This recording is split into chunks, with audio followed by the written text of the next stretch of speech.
ധ്യാനത്തിൻ്റെ ഇടയ്ക്ക് പെട്ടെന്ന് പറയുന്നുണ്ട്, എന്താണെന്നറിയില്ല, മുല കുടിക്കാത്ത ഒരു കുഞ്ഞിനെയും അതുകൊണ്ട് ബുദ്ധിമുട്ടിപ്പിക്കുന്ന ഒരമ്മയെയും ഞാൻ കാണുന്നുവെന്ന് അച്ഛൻ പറയുന്നുണ്ട് ആ ഉടമ്പടി ധ്യാനത്തിൽ കൃത്യമായിട്ട്.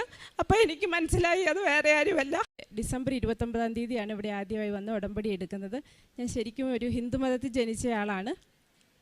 ഞാൻ ഹിന്ദു മതത്തിൽ ജനിച്ചതാണെങ്കിലും ചെറുപ്പം മുതൽ തന്നെ എൻ്റെ അച്ഛനും അമ്മയും ഒക്കെ ഞങ്ങളെ അങ്ങനെ ഹിന്ദു ആചാരപ്രകാരം മാത്രം അങ്ങനെയൊന്നുമല്ല, ഞങ്ങൾ പള്ളിയിലുമൊക്കെ പോകാറുണ്ടായിരുന്നു.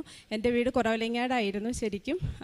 അവിടെ ഞാൻ പ്രശസ്തമായ കുറവലങ്ങാട് മുത്തിയമ്മയുടെ പള്ളിയിലും അങ്ങനെയൊക്കെ ചെറുപ്പം തൊട്ടേ പോയിരുന്ന ഒരു വ്യക്തിയാണ്. ഇതിനിടയിൽ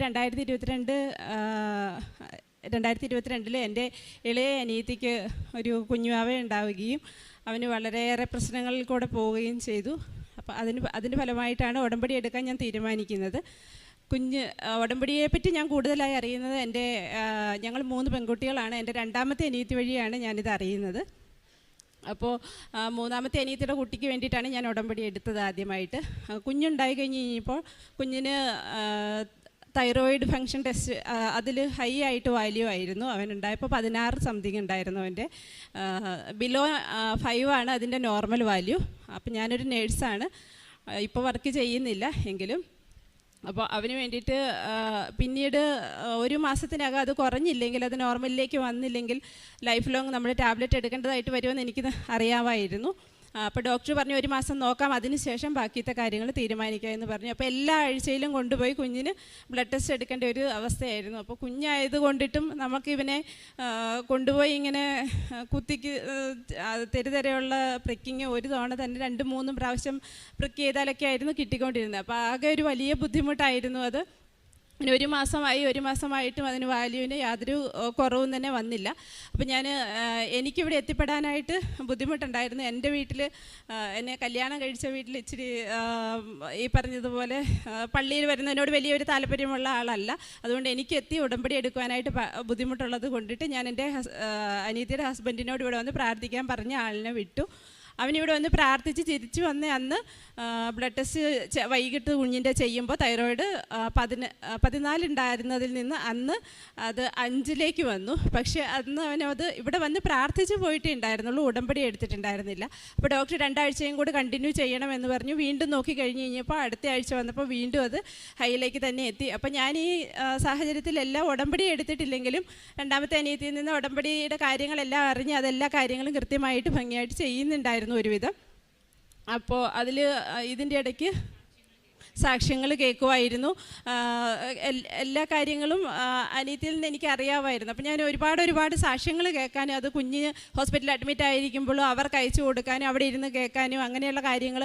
അവിടെയാണെങ്കിലും കാരിത്താസ് ഹോസ്പിറ്റലിലായിരുന്നു. അപ്പോൾ അവിടുത്തെ ചാപ്പലിൽ പോയിരുന്ന് പ്രാർത്ഥിക്കാനാണെങ്കിലും ഒക്കെ ഞാൻ കിട്ടുന്ന സമയമൊക്കെ ഉപയോഗപ്പെടുത്തിയിരുന്നു. അപ്പോൾ അതിനിടയ്ക്ക് CRP ഹൈ ആയി, കുഞ്ഞിന് ഇൻഫെക്ഷൻ എവിടുന്നാന്ന് അറിയാൻ പറ്റാത്ത ഒരു സിറ്റുവേഷൻ ആയി. അപ്പോൾ ഡോക്ടർമാർ പറഞ്ഞു ഇനിയിപ്പം സ്പൈനിൽ നിന്ന് കുത്തിയെടുത്ത് ടെസ്റ്റിന് അയക്കണം, എന്താണെന്ന് അറിഞ്ഞില്ലെങ്കിൽ എന്ന് പറഞ്ഞു. അപ്പോൾ ഇതിനകം കൊണ്ടിട്ട് 1 മാസം എന്നുള്ളത് 1.5 മാസമായി, 2 മാസമായി, വാല്യൂവിൽ വലിയ വ്യത്യാസം വന്നില്ല. അപ്പോൾ ഡോക്ടർമാർ 3 മന്ത്സിലേക്ക് പറഞ്ഞു. അതിൻ്റെ ഇടയ്ക്ക് ഒക്കൽറ്റ് ബ്ലഡ്, അതായത് മോഷനിൽ കൂടെ കുഞ്ഞിന് ബ്ലഡ് പോകാൻ തുടങ്ങി. അങ്ങനെ ഭയങ്കര കോംപ്ലിക്കേഷൻസ് ആയിരുന്നു. HB എല്ലാം കുറഞ്ഞു. എന്നും തന്നെ ഹോസ്പിറ്റലിൽ ആൾ വീട്ടിലുണ്ടാകുന്ന ദിവസങ്ങൾ വളരെ കുറവായിരുന്നു. ഞങ്ങൾ എന്നും കുഞ്ഞിനെ കൊണ്ട് ഹോസ്പിറ്റലായി, ഭയങ്കര ബുദ്ധിമുട്ടായി. അങ്ങനെ അപ്പോൾ മാതാവിനെ വിളിച്ച് ശരിക്കും ഉടമ്പടി എടുത്തില്ലെന്നേ ഉള്ളൂ, ശരിക്കും വിളിച്ച് അതുപോലെ പ്രാർത്ഥിക്കാൻ തുടങ്ങി.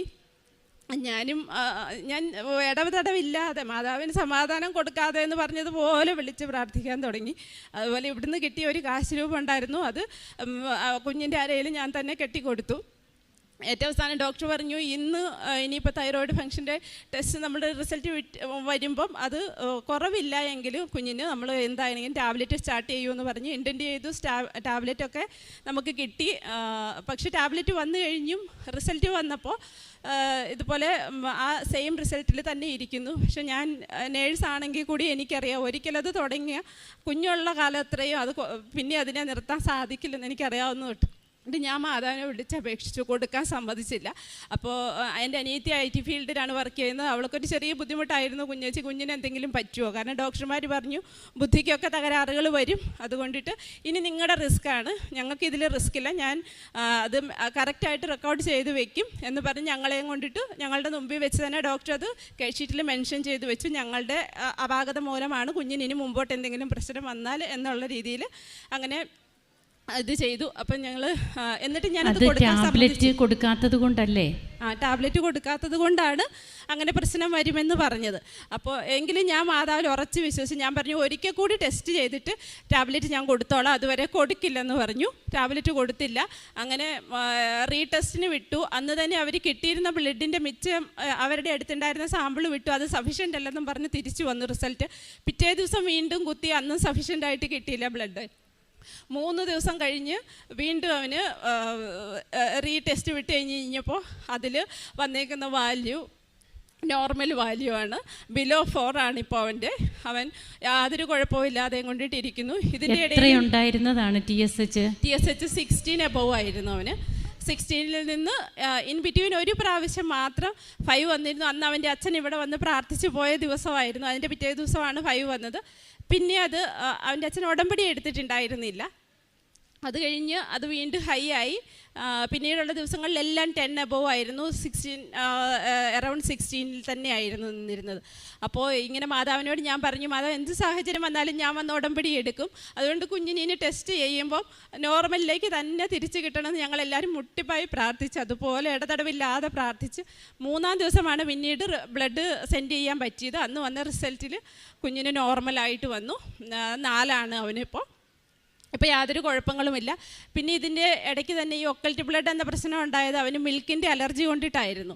അപ്പോൾ മിൽക്ക് പ്രോഡക്റ്റ് ഒന്നും അമ്മയ്ക്ക് കഴിക്കാൻ സാധിക്കില്ല, യാതൊരു കാരണങ്ങളും അറിഞ്ഞോ അറിയാതെയോ ഒരു ഫുഡ് പ്രോഡക്റ്റിൽ നിന്നും മിൽക്കിൻ്റെ ഒരു കണ്ടൻറ്റും അമ്മയുടെ ഉള്ളിൽ ചെല്ലാൻ പാടില്ലെന്ന് ഡോക്ടർമാർ സ്ട്രിക്റ്റായിട്ട് ചെയ്തു. അപ്പോൾ ചോറും എന്തെങ്കിലും ഒരു ഇലക്കറികളും അല്ലാതെ ഒന്നും ഡെലിവറി കഴിഞ്ഞ കുട്ടികൾക്ക് കൊടുക്കുന്ന യാതൊരു കെയറും അവൾക്ക് കൊടുക്കാൻ ഞങ്ങൾക്ക് സാധിച്ചില്ല. അപ്പോൾ അങ്ങനെ ഒരു സിറ്റുവേഷനായി, ഭയങ്കര ബുദ്ധിമുട്ടായി. കുഞ്ഞിനും പോഷകങ്ങളൊന്നും കിട്ടുന്നില്ല, ആകെ ബുദ്ധിമുട്ടുകൾ. HB വീണ്ടും വീണ്ടും താഴ്ന്നു.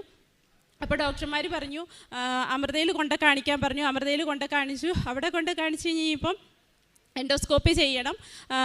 എൻഡോസ്കോപ്പിയിൽ നിന്ന് എന്താണോ റിപ്പോർട്ട് അതിനനുസരിച്ച് ചെയ്യാമെന്ന് പറഞ്ഞ് ഒരാഴ്ച സമയം തന്നു. അപ്പോൾ എൻഡോസ്കോപ്പി എന്തായാലും ചെയ്തില്ല. ഡോക്ടർ പറഞ്ഞു ഇതിങ്ങനെ കുടലിനെല്ലാം ഭയങ്കരമായിട്ട് ബുദ്ധിമുട്ടുകളാണ് അവന്, അതുകൊണ്ടിട്ടാണ് എന്തെങ്കിലും മിൽക്ക് പ്രോഡക്റ്റ് അമ്മയുടെ അടുത്ത് നിന്ന് കുടിക്കുന്ന മുലപ്പാലിൽ കൂടി ഉള്ളിൽ ചെല്ലുമ്പോൾ വരുന്ന ബുദ്ധിമുട്ടാണത്. അപ്പോൾ അതിനൊരു വേറെ നമ്മളിപ്പം അമ്മയുടെ അടുത്ത് നിന്നല്ലാതെയുള്ള കിട്ടുന്ന എന്തെങ്കിലും ഒരു പൊടി കൊടുക്കണമെങ്കിൽ അവനെ സംബന്ധിച്ച് അവൻ്റെ റിസൾട്ട് വെച്ചിട്ട് നമ്മുടെ നാട്ടിൽ കിട്ടുന്ന ഒരു മിൽക്ക് പ്രോഡക്റ്റും അവന് കൊടുക്കാൻ സാധിക്കില്ലായിരുന്നു. അപ്പോൾ എബ്രോഡിൽ നിന്ന് വരുത്തി മാത്രമേ നമുക്കത് ചെയ്യാൻ സാധിക്കുമായിരുന്നുള്ളൂ. അതിന് നമ്മളാൽ സാധിക്കുന്ന ഒരു പ്രൈസ് അല്ലായിരുന്നു പറഞ്ഞിരുന്നത്. അപ്പോൾ അത് തന്നെയുമല്ല, നമുക്കത് അവിടുന്ന് ഇവിടെ എത്തിക്കാനുള്ള ഒരു സാഹചര്യവും ഉണ്ടായിരുന്നില്ല. അന്നാണ് ഞാൻ 2022 ഡിസംബർ 29-ാം തീയതി ഇവിടെ വന്ന് ഉടമ്പടി എടുത്ത് മേളിൽ നിന്ന് ഉടമ്പടിയുടെ എല്ലാ കാര്യങ്ങളും കഴിഞ്ഞ് ഞാൻ താഴെ ഇറങ്ങി വന്ന് ഇവിടെ പ്രാർത്ഥിക്കാൻ വന്നിരിക്കുമ്പോൾ അച്ഛൻ ഇവിടെ നിന്ന് പറയുന്നുണ്ട്, എന്താണെന്നറിയില്ല, അന്ന് ഉടമ്പടി ധ്യാനം ഇവിടെ നടക്കുന്ന ദിവസമാണ്, ഒരു വ്യാഴാഴ്ചയാണ്. അപ്പോൾ ഞാനിവിടെ വന്ന് പ്രാർത്ഥിക്കാനിരിക്കുമ്പോൾ അച്ഛൻ ആ ഉടമ്പടി ധ്യാനത്തിൻ്റെ ഇടയ്ക്ക് പെട്ടെന്ന് പറയുന്നുണ്ട്, എന്താണെന്നറിയില്ല, മുല കുടിക്കാത്ത ഒരു കുഞ്ഞിനെയും അതുകൊണ്ട് ബുദ്ധിമുട്ടിപ്പിക്കുന്ന ഒരമ്മയെയും ഞാൻ കാണുന്നുവെന്ന് അച്ഛൻ പറയുന്നുണ്ട് ആ ഉടമ്പടി ധ്യാനത്തിൽ കൃത്യമായിട്ട്. അപ്പോൾ എനിക്ക് മനസ്സിലായി അത് വേറെ ആരുമല്ല, എൻ്റെ അനിയത്തിയുടെയും കുഞ്ഞിൻ്റെയും കാര്യമാണെന്ന് ഞാൻ ഉറച്ച് വിശ്വസിച്ചു. അതിനുശേഷം ഞങ്ങൾക്ക് അങ്ങനെ അവനെ കൊണ്ട് യാതൊരു ബുദ്ധിമുട്ടുകളോ ഇപ്പോൾ അങ്ങനെ ഒക്കൽറ്റ് ബ്ലഡിൻ്റെ ഒരു അവസ്ഥയോ അവൻ്റെ CRP ഹൈ ആയിരുന്നതോ ഒന്നും മേജറായിട്ടുള്ള ഒരു ട്രീറ്റ്മെൻറ്റുകളും ഇല്ലാതെ കൊണ്ടിട്ട് ദൈവത്തിൻ്റെ മാതാവിൻ്റെ അനുഗ്രഹം കൊണ്ട് മാത്രം അവനിപ്പം നോർമലായിട്ട് മിടുക്കനായിട്ട് ഇരിക്കുന്നു. ഇപ്പോൾ 6-7 മാസം കഴിഞ്ഞു, യാതൊരു കുഴപ്പവും ഇല്ലാതെ മുമ്പോട്ട് പോകുന്നു. അപ്പം അന്ന് ഡോക്ടർ പറഞ്ഞിരുന്നു എല്ലാ കുട്ടികൾക്കും ഉള്ള ഒരു എന്താ പറയുക ബുദ്ധിയോ അല്ലെങ്കിൽ എന്തെങ്കിലും ഒരു ഡിഫക്റ്റ് നിങ്ങൾ ഈ ടാബ്ലറ്റ് കൊടുക്കാത്തതിൻ്റെ കാണിക്കൂ എന്ന് പറഞ്ഞിരുന്ന ഡോക്ടർമാർക്ക് തന്നെ പിന്നെ ഇതിങ്ങനെ ഞങ്ങൾ ടാബ്ലറ്റ് കൊടുക്കാതെ തന്നെ ഇത് നോർമലിലേക്ക് വന്നപ്പം അവർക്ക് തന്നെ അതൊരു അതിശയമായിരുന്നു. അപ്പോൾ അനിയത്തി ഇങ്ങനെ കാര്യങ്ങൾ നമ്മളിങ്ങനെ പ്രാർത്ഥിച്ച് ചെയ്യുന്നതിൻ്റെ കാര്യങ്ങൾ ഡോക്ടറോട് പറഞ്ഞിട്ടുണ്ടെന്നാണ് എൻ്റെ അറിവ്. അപ്പോൾ ഉടമ്പടി നേർച്ച വസ്തുക്കൾ ഉപയോഗിക്കാറുണ്ടായിരുന്നു. എൻ്റെ രണ്ടാമത്തെ അനിയത്തിയല്ല, അവൻ ഈ കുഞ്ഞിൻ്റെ അച്ഛൻ തന്നെ ഇവിടെ വന്ന് ഇത് ചെയ്തിരുന്നു. അപ്പോൾ ഉടമ്പടി എടുത്തില്ലെങ്കിലും ഇവിടുന്ന് നേർച്ച വസ്തുക്കൾ കിട്ടിയിരുന്നു. അത് ഞങ്ങൾ അവന് ഉപയോഗിക്കാറുണ്ടായിരുന്നു. ഉപ്പും തൈലവും ഒക്കെ ആണെങ്കിലും ഞങ്ങൾ അവന് നെറ്റിയിൽ കുരിശ് വരച്ച് കൊടുക്കുകയും മേത്തൊക്കെ തൂത്ത് കൊടുക്കുകയും ഒക്കെ ചെയ്യാറുണ്ടായിരുന്നു. അപ്പം തേനും കിട്ടിയിരുന്നു. അപ്പോൾ തേന് കുഞ്ഞുകുട്ടിയാണെങ്കിൽ കൂടി ഒരു ചെറിയതിങ്ങനെ കയ്യിൽ തോണ്ടി നാക്കിലൊക്കെ വെച്ച് കൊടുക്കുമായിരുന്നു ഇതിൻ്റെ ഇടയ്ക്കെല്ലാം. അപ്പോൾ കുഞ്ഞുങ്ങൾക്ക് ചെയ്യാൻ ശരിക്കും പറഞ്ഞാൽ അതൊന്നും അനുവദനീയമല്ല എങ്കിൽ കൂടി ഞാൻ ഉറച്ചു വിശ്വസിച്ചു. അമ്മ മാതാവ് യാതൊരു കുഴപ്പവും അതുകൊണ്ടിട്ടും കുഞ്ഞിന് വരുത്തില്ലെന്ന് വിശ്വസിച്ചു. ഇപ്പം മോൻ സുഖമായിട്ടിരിക്കുന്നു.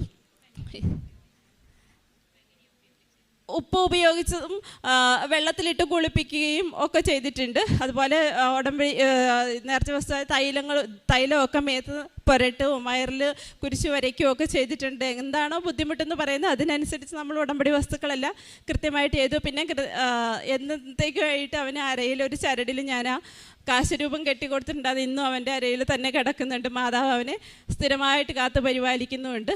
അവനങ്ങനെ മിടുക്കനായിട്ടിരിക്കുന്നു. ഇപ്പോൾ യാതൊരു കുഴപ്പങ്ങളോ മരുന്നുകളോ ഒന്നുമില്ലാതെ മിടുക്കനായി എല്ലാ കുട്ടികളെക്കാളും തൂക്കവും എല്ലാ കുട്ടികളുടെയും ഒപ്പത്തിനുള്ള എല്ലാ ആക്ടിവിറ്റീസുമായിട്ട് മിടുക്കനായിട്ടിരിക്കുന്നു. പിന്നെ രണ്ടാമത്തെ സാക്ഷി എന്ന് പറഞ്ഞാൽ ഞങ്ങൾ 3 പെൺകുട്ടികളാണ്. അപ്പോൾ രണ്ടാമത്തെ ആൾ പുറത്ത് പോയി, UK പോയി. അപ്പോൾ മൂന്നാമത്തെ ആളും പോകാനുള്ള ഇതായപ്പോഴേക്കും ഞാൻ തനിച്ചാവുമെന്ന് ഭയങ്കര ഒരു ബുദ്ധിമുട്ട്. ഞങ്ങൾ 3 പേരും കൂടെ ഒന്നിച്ചായിരുന്നു കല്യാണമൊക്കെ കഴിഞ്ഞാലും അങ്ങനെ ഭയങ്കര ഒരു ബുദ്ധിമുട്ടായിരുന്നു. അപ്പോൾ അവർ പറഞ്ഞു, ഞാനും നേഴ്സാണ്, പക്ഷേ 10 വർഷമായിട്ട് ഞാൻ എവിടെയും ജോലിയൊന്നും ചെയ്യുന്നുണ്ടായിരുന്നില്ല. എന്നോട് പറഞ്ഞു, കുഞ്ഞേച്ചി ഒന്ന് പോയി, ഇപ്പോൾ ഒരുപാട് കെയറർ വേക്കൻസി ആണെങ്കിലും ഉണ്ട്, നീ ഒന്ന് പോയി ഒരു UKVA ഒന്ന് എഴുതി നോക്കൂ, നിനക്ക് കിട്ടുമെന്ന് പറഞ്ഞു. പക്ഷേ എനിക്ക് യാതൊരു പ്രതീക്ഷ ഉണ്ടായിരുന്നില്ല. എനിക്കൊരു കോച്ചിങ്ങോ കാര്യങ്ങളോ ഒന്നും ഉണ്ടായിരുന്നില്ല. ഒരു കുഞ്ഞുങ്ങൾക്ക് പറഞ്ഞു കൊടുക്കുന്ന കാര്യങ്ങൾ മാത്രം, എൻ്റെ മക്കളെ പഠിപ്പിക്കുന്നത് മാത്രമേ ഉണ്ടായിരുന്നുള്ളൂ. വേറെ ഒന്നും എനിക്ക് ഒരറിവും ഉണ്ടായിരുന്നില്ല. അങ്ങനെ ഞാൻ 2 കൽപ്പിച്ച് എന്ത് വന്നാലും വേണ്ടില്ല, മാതാവ് എന്നെ താങ്ങിക്കോളൂ എന്ന് അതിൻ്റെ ഉറപ്പിൻ്റെ മേളിൽ പോയി. ഒരു 10 ദിവസം വേറെ ഒരു കുട്ടി UKVA എഴുതിയ കുട്ടി അതൊന്ന് ഓടിച്ച് ആ കുട്ടി അതിൻ്റെ എങ്ങനെയാണിത് എന്നൊന്ന് മാത്രം പറഞ്ഞു തന്നു. 10 ദിവസം എന്ന് പറഞ്ഞാൽ സ്ഥിരമായ ഒരു ക്ലാസ്സൊന്നും അല്ല കേട്ടോ. എന്താണ് എങ്ങനെ എഴുതണം എന്നൊന്ന് ഒരു ഔട്ട്ലൈൻ മാത്രമേ എനിക്ക് പറഞ്ഞു തന്നു. ഞാൻ അങ്ങനെ പോയി പരീക്ഷ എഴുതി. സത്യം പറഞ്ഞാൽ എനിക്ക് ആ പരീക്ഷാ ഹാളിൽ എനിക്ക് റീഡിങ് സെക്ഷൻ കിട്ടിക്കഴിഞ്ഞ് കഴിഞ്ഞപ്പോൾ അതിൻ്റെ അകത്ത് എനിക്ക് അത് 2 സെക്ഷൻ വന്നതിൽ ഒരു 10 മിനിറ്റ് ബാക്കി, ആ എഴുതി തീരാനുള്ള 10 മിനിറ്റിന് ബാക്കി കിടക്കുമ്പോഴും എനിക്കതിൽ നിന്ന് ഒരു ക്വസ്റ്റ്യൻ ആൻസർ പോലും എഴുതാനായിട്ട് സാധിച്ചിട്ടുണ്ടായിരുന്നില്ല. അപ്പോൾ ഞാൻ ഈ എക്സാമിന് പോയ സമയത്ത് നേർച്ച വസ്തുക്കൾ കൊണ്ടാണ് പോയത്. ഞാൻ ഉപ്പ് വിശ്വാസപ്രമാണം ചൊല്ലി പുറത്ത് നിന്ന് ആരും ചവിട്ടാത്ത ഒരിടത്തിട്ടു, കുറച്ച് ഉപ്പ് കൈ പിടിച്ചു. അതുപോലെ കാശുരൂപവും ഞാൻ എൻ്റെ ഉടുപ്പിൻ്റെ അകത്തിങ്ങനെ കുത്തിക്കൊണ്ടാണ് പോയത്.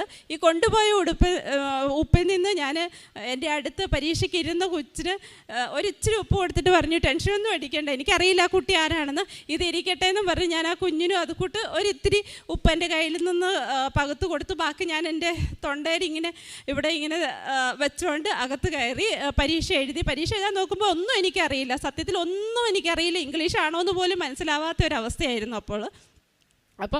10 മിനിറ്റ് മിച്ചം ഉള്ളൂ പരീക്ഷ തീരാനായിട്ട്. ഈ റീഡിങ് സെക്ഷൻ അതിൻ്റെ അകത്ത് ഓൾമോസ്റ്റ് 20-40ഓളം ക്വസ്റ്റ്യൻ ആണെന്ന് എനിക്ക് തോന്നുന്നു. അപ്പോൾ എന്താണെങ്കിലും 10 മിനിറ്റ് ബാക്കി ഉണ്ടായിരുന്നുള്ളൂ. എനിക്ക് ആ ടെൻഷനിൽ ഒന്നും എഴുതാൻ എനിക്ക് 2 വാക്കേ അറിയാമായിരുന്നുള്ളൂ. ആ റീഡിങ്ങിൻ്റെ അകത്ത് ഒരു വുഡ് പീക്കർ ആൻഡ് ലോങ് ലീഫ്. ഇപ്പം എന്നോട് ചോദിച്ചാൽ എനിക്ക് ആ 2 വാക്കല്ലാതെ അതിൽ നിന്ന് അത്രയും ഒരു 2-3 പാസേജ് വന്നതിൽ ഒന്നും അറിയില്ല. പക്ഷെ ഞാൻ മാതാവിനെ വിളിച്ച്, മാതാവ് ഇനി നീ എഴുതുന്ന കാര്യം മാത്രമേ എനിക്ക് അങ്ങ് പകർത്താനുള്ള സമയമേ ഉള്ളൂ എന്ന് പറഞ്ഞ് ഞാൻ ഓരോന്ന് കാശുരൂപം മുറുക്ക ഒരു കൈ കൊണ്ട് പിടിച്ചു, കറപ്പിച്ച് വിട്ടു. എന്താണെങ്കിലും 4 പോയിൻറ്റ് സ്കോർ മതി, 4.5 മതി ഓരോ മൊഡ്യൂളിനും. എനിക്ക് വന്നു കഴിഞ്ഞപ്പോൾ ടോട്ടൽ 5.5 ഉണ്ട്. ഒന്നും അറിയാതെ ഇരുന്ന റീഡിങ്ങിന് സെക്ഷന് എനിക്ക് 5.5 ഉണ്ട്. സ്പീക്കിംഗ് 6 ഉണ്ട്, റൈറ്റിംഗ് 6 ഉണ്ട്, ലിസണിങ് 5 ഉണ്ട്. എങ്ങനെയാണെന്ന് എനിക്കറിയില്ല. മാതാവിൻ്റെ അനുഗ്രഹം എന്ന് മാത്രമേ പറയാനുള്ളൂ. കേൾക്കുമ്പോൾ നമുക്ക് UKVA അല്ലേ എളുപ്പമാണെന്ന് തോന്നും, പക്ഷേ അത് എഴുതിയവർക്കും കുറച്ച് കാലം കഴിഞ്ഞ് ഒരു ടച്ചില്ലാതെ എഴുതിയവർക്കും അതറിയാം. IELTS തന്നെയാണ്, ഒരു വ്യത്യാസവുമില്ല. കുറച്ചും കൂടെ ക്ലോസ് ആയ ഒബ്സർവേഷൻ അത്ര മാത്രമേ ഉള്ളൂ. അപ്പോൾ അതിൻ്റെ റിസൾട്ട് എല്ലാവരുടെയും പബ്ലിഷായി. എൻ്റെ റിസൾട്ട് അന്ന് നോക്കിയിട്ട് വരുന്നുണ്ടായിരുന്നില്ല. അപ്പോൾ ദുഃഖവെള്ളിയാഴ്ച ആയിരുന്നു. ഞാൻ ഹിന്ദു ആണെങ്കിൽ കൂടി കിട്ടുന്ന സമയത്തൊക്കെ വീടിൻ്റെ അടുത്തുള്ള പള്ളിയിൽ പോയാൽ വല്ലവരും എന്തെങ്കിലുമൊക്കെ ആളുകൾ പറയും, അറിയുമല്ലോ, നമ്മുടെ നാടല്ലേ. അതുകൊണ്ട് കുറച്ച് ദൂരത്തിലുള്ള പള്ളിയിൽ കിട്ടുന്ന സമയത്ത് പോകും. ഒരു 10 മിനിറ്റാണ്, 10 മിനിറ്റ് ഞാൻ യേശുവിനോട് എന്തെങ്കിലുമൊക്കെ എൻ്റെ കാര്യങ്ങളൊന്ന് ഓടി പറഞ്ഞ് തിരിച്ചു പോരും. പക്ഷേ അവിടെ ഒന്ന് കാല് ചവിട്ടാൻ പറ്റിയല്ലോ എന്ന് ഞാൻ വിചാരിച്ച് തിരിച്ചു പോരും. അങ്ങനെ 50 നോയമ്പ് ഞാൻ കൃത്യമായിട്ട് തന്നെ എടുത്തു. വീട്ടിൽ എൻ്റെ ഹസ്ബൻഡ് ഒരു ഹിന്ദുമതത്തിലുള്ള ആളായത് കാരണം പള്ളിയിലൊന്നും പോകുന്നതിനോട് അങ്ങനെ യോജിപ്പുള്ള ഒരു വ്യക്തിയല്ല, എങ്കിലും ശക്തമായിട്ട് എതിർപ്പ് പ്രകടിപ്പിക്കുന്ന ഒരാളുമല്ല. എങ്കിലും പറഞ്ഞു തുടങ്ങി, കുട്ടികളെയൊക്കെ കൂട്ടി വിശ്വാസ പ്രമാണവുമായി നേരത്തെ പ്രാർത്ഥനയൊക്കെ ആയതോടുകൂടി ഹസ്ബൻഡ് പറഞ്ഞു തുടങ്ങി, ഹിന്ദുക്കളിൽ ഒരുപാട് ദൈവങ്ങളുണ്ടായിട്ട് പോരാഞ്ഞിട്ട് അടുത്ത പടിയിലേക്ക് ചവിട്ടി തുടങ്ങി എന്ന് പറഞ്ഞ് കളിയാക്കാൻ തുടങ്ങിയായിരുന്നു. എങ്കിലും ഞാൻ അതിനെയൊന്നും കൂട്ടാക്കിയില്ല. എൻ്റെ കുഞ്ഞുങ്ങൾ സത്യം പറയാലോ 3 പേരാണ്. മൂത്തയാൾ 10 മാസമായി, രണ്ടാമത്തെ ആൾ 5-ൽ, മൂന്നാമത്തെ ആൾ 3-ാം ക്ലാസ്സിലേക്ക്. 3 പേരും വിശ്വാസ പ്രമാണവും നന്മ നിറഞ്ഞ പറയും അങ്ങനെയുള്ള എല്ലാ പ്രയറുകളും ഈ 3 മാസം കൊണ്ടിട്ട് കൃത്യമായി അവർ ചെല്ലാൻ പഠിച്ചു എന്നുള്ളതാണ്. ഇതിനു മുമ്പ് ഞങ്ങൾ ചൊല്ലിക്കൊണ്ടിരുന്ന പ്രാർത്ഥനകളേക്കാൾ ഭംഗിയായി എൻ്റെ മക്കളത് എൻ്റെയോടൊപ്പം ചെല്ലുന്നത് കേൾക്കുമ്പോൾ എനിക്കുള്ള സന്തോഷം എനിക്ക് പറഞ്ഞറിയിക്കാൻ പറ്റുന്നില്ല. അതുപോലെയാണ്. അപ്പോൾ എൻ്റെ റിസൾട്ടിൻ്റെ കാര്യം, അന്ന് എല്ലാവരുടെയും റിസൾട്ട് വന്നപ്പോൾ എൻ്റെ റിസൾട്ട് നോക്കിയിട്ടുണ്ടായിരുന്നില്ല. നെറ്റിൽ നോക്കി എൻ്റെ റിസൾട്ട് ഓപ്പൺ ചെയ്യാൻ പറ്റുന്നുണ്ടായിരുന്നില്ല. ദുഃഖവെള്ളിയാഴ്ചയായിരുന്നു. അപ്പോൾ ഞാൻ കർത്താവിനോട് പറഞ്ഞു, എന്നെ പരീക്ഷിക്കാൻ തന്നെയാണ്. അപ്പോൾ കർത്താവിൻ്റെ അതേ അവസ്ഥയിലേക്ക് ഞാനും എത്തിപ്പെടും. എനിക്ക് എങ്ങും ഒരു തുണയില്ലാതെ ഞാനിങ്ങനെ നിൽക്കുകയാണ്.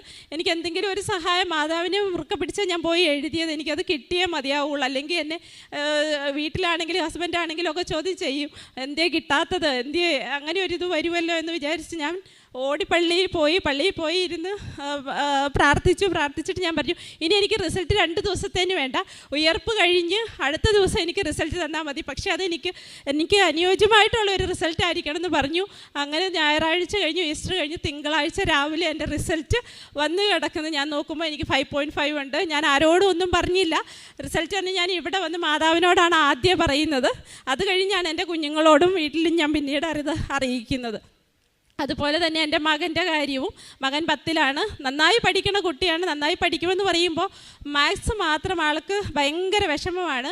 ടീച്ചർമാരൊക്കെ ഒരുപാട് ട്രൈ ചെയ്തു. വിഷമം എന്ന് പറഞ്ഞാൽ ആൾ നന്നായിട്ട് പഠിക്കും, പക്ഷേ എക്സാമിൻ്റെ സമയത്ത് ഒരു മാത്സിൻ്റെ ടെൻഷൻ കാരണം അവൻ അതിനെ അവതരിപ്പിച്ച് അവൻ്റെ രീതിയിലേക്ക് എഴുതി കൊണ്ടുവരാൻ സാധിക്കുന്നില്ല. ഭയങ്കര ബുദ്ധിമുട്ടാണ്. രാത്രി പകലാക്കി പഠിക്കും. IAS-കാരൊക്കെ പഠിക്കുന്നത് പോലെ നമ്മളെയും ഉറങ്ങാൻ വിടില്ല. അങ്ങനെയാണ് പഠിച്ചുകൊണ്ടിരുന്നത്. ടീച്ചർമാർക്കും അതറിയാം, യാതൊരു അലമ്പ് കാര്യങ്ങളൊന്നുമില്ല. അപ്പോൾ ടീച്ചർമാർ കൗൺസിലിംഗ് സെക്ഷനൊക്കെ കൊടുത്ത് നോക്കി, എന്നിട്ട് അവൻ എഴുതാനായിട്ട് സാധിക്കുന്നുണ്ടായിരുന്നില്ല. ഞാൻ മാതാവിനോട് മുട്ടിപ്പായി പറഞ്ഞു, എനിക്ക് കൂടുതലൊന്നും വേണ്ട മാതാവ്, അവനെ പരീക്ഷയ്ക്ക് 10-ൽ ജയിപ്പിച്ച് വിടണം മാത്സിന്, ഇല്ലെങ്കിൽ ബാക്കിയുള്ളതിനെല്ലാം 99 ഉണ്ടെന്ന് പറഞ്ഞിട്ട് കാര്യമില്ല, എൻ്റെ മകൻ തോറ്റ ലിസ്റ്റിലേക്ക് വരും എന്ന് ഞാൻ മാതാവിനോട് ദിവസത്തിലും മുട്ടിപ്പായി പ്രാർത്ഥിച്ചു. എൻ്റെ കുഞ്ഞും എൻ്റെ കൂടെ കൂടും, പ്രാർത്ഥിക്കാൻ കുഞ്ഞുങ്ങൾ 3 ആളും കൂടും. ഇപ്പം ഞങ്ങൾ പ്രാർത്ഥിച്ചു. കഴിഞ്ഞ ദിവസം CBSE ആണ്. CBSEയുടെ റിസൾട്ട് വന്നു കഴിഞ്ഞപ്പോൾ പ്രതീക്ഷിച്ച ആൾക്ക് ബാക്കിയുള്ളതിനെല്ലാം 95 മേളിൽ മാർക്കുണ്ട്, 90-ൽ മേളിൽ മാർക്കുണ്ട്, 96ഉം 94ഉം ഒക്കെ ആയിട്ട് എല്ലാ വിഷയങ്ങൾക്കും ഉണ്ട്. പക്ഷേ മാത്സിന് വന്നു കഴിഞ്ഞപ്പോൾ മാർക്ക് വളരെ കുറവാണ്. എങ്കിലും ആ ടെൻഷനിൽ ഞാനിങ്ങനെ ടോട്ടൽ നോക്കി, പെർസെൻറ്റേജ് നോക്കിയപ്പോൾ എനിക്ക് 74% എന്നാണ് കാണാൻ സാധിച്ചത്. അപ്പോൾ കുഞ്ഞു വീട്ടിലുണ്ടായിരുന്നില്ല, അവൻ്റെ ചിറ്റയുടെ അടുത്തായിരുന്നു. എനിക്ക് വിളിച്ച് പറയാൻ ഭയങ്കര ബുദ്ധിമുട്ടെങ്കിലും വിളിച്ച് പറഞ്ഞു. അവനും ഭയങ്കര ബുദ്ധിമുട്ടായി, കാരണം അവനേക്കാൾ താഴെയുള്ളവർക്ക് എല്ലാവർക്കും 85 എബോവ് ഉണ്ട്. ഇവൻ ക്ലാസ്സിൽ ടോപ്പേഴ്സ് ലിസ്റ്റിൽ നിൽക്കുന്ന ആളാണ്. ഈ മാത്സ് കൊണ്ടിട്ട് മാത്രമാണല്ലോ ദൈവം ഇത്രയും താഴേക്ക് പോയത്. അപ്പോൾ ഞാൻ മാതാവിനോട് പറഞ്ഞു, വീണ്ടും മാതാവേ, എൻ്റെ ഹസ്ബൻഡിനെ കൊണ്ട് പറയിക്കും, കല്ലും മരവും എന്ന് പറയിക്കാനുള്ള ഇടയാണ് വീണ്ടും വന്നിരിക്കുന്നത് എന്ന് പ്രാർത്ഥിച്ച് അന്ന് വൈകുന്നേരം ഞാനിങ്ങനെ മുട്ടിപ്പായി പ്രാർത്ഥിച്ചുകൊണ്ടിരുന്നപ്പോൾ ടീച്ചർ വിളിക്കുകയാണ്, ഇവൻ്റെ ടീച്ചർ. ഇങ്ങനെ സംസാരിച്ച് വന്നപ്പോൾ ടീച്ചർ ചോദിച്ചു, ആഷിക്കിന് എന്തിനാ ഇത്രമാത്രം ടെൻഷൻ, ആഷിക്കിന് 81% ഇല്ലെന്ന് പറഞ്ഞപ്പോൾ ഞാൻ അതിശയിച്ചു പോയി. ഞാൻ മാതാവിനോട് പറഞ്ഞു, മാതാവ് ഒരു 80 പോലും എൻ്റെ കുഞ്ഞിന് കൊടുത്തില്ലല്ലോ. പറയുമ്പോൾ അവൻ എല്ലാവരോടും ചോദിക്കും പഠിക്കും എന്ന് പറഞ്ഞിട്ട് 74 എന്ന് പറയണ്ടേ മാതാവേ എന്ന് പറഞ്ഞ് അന്ന് പ്രാർത്ഥിച്ചുകൊണ്ടിരിക്കുമ്പോഴാണ് ടീച്ചർ വിളിക്കുന്നത്. 81% ഉണ്ട്.